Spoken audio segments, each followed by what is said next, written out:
I'm excited to share with you a detailed understanding of the title of this video book, and to explain also what the intention of the book is. It's a very big intention, and you'll have to decide whether that intention is fulfilled or not.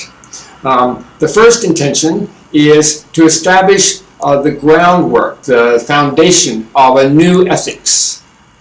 And after we've established the foundation of the new ethics, then it will become, the other function of the book is to help you see how you can live a life that you love. Each and every day of your life will be much easier, because if you try to build a life that you love on top of the old ethics, which we often do by default, it's going to be very difficult, if not impossible. Because the old ethics, well, let me give you the title of the book first. Okay. The title of the book is Living an Easy, Selfishly Moral Life, the New Ethics of Reason and Goodwill.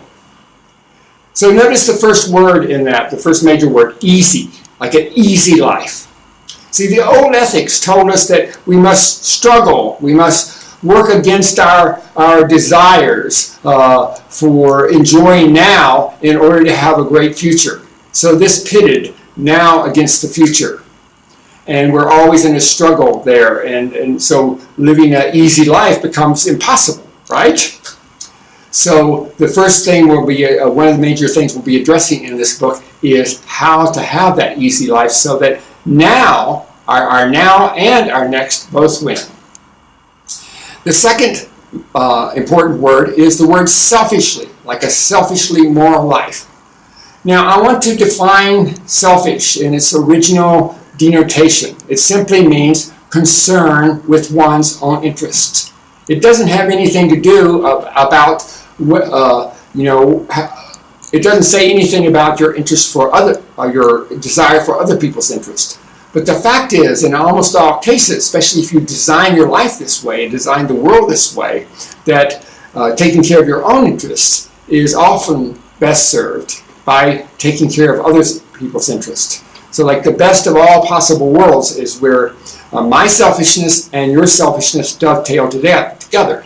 And so the intention of this book is to show how that does work, how that can work, and that the best world is where we have those working together. And this is in contrast to the old ethics. The old ethics said, sacrifice yourself for others, be altruistic, give up your own benefit for other people's benefit. And that doesn't work, you know. It reminds me of a funny definition of selfishness, which is disregard for other people's selfishness. So we're all selfish, and we need to find a world, and we need to design our ethics so that it all works together. So that's why a selfish life can also be a moral life, and actually they go together. You can have a much more moral life if it's actually selfish. And at the same time, you contribute more to others. So the subtitle, the new ethics of reason and goodwill. We've inherited much of our ethics from religion and culture. And culture is sort of created by default, and religion is created by, well, God says this, or you should do this, or you should do that. And I'm not saying that some of these guidelines are not good a lot of the time, but this new ethics is based totally on reason, what we can understand ourselves, what we can see evidence for, and what's good not only for the short term, but also for the long term.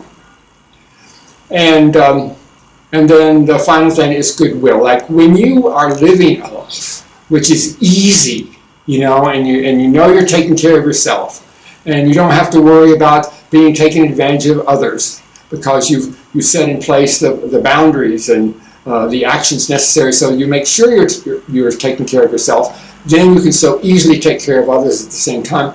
Then goodwill is just a natural feeling that you have towards other people. Thank you.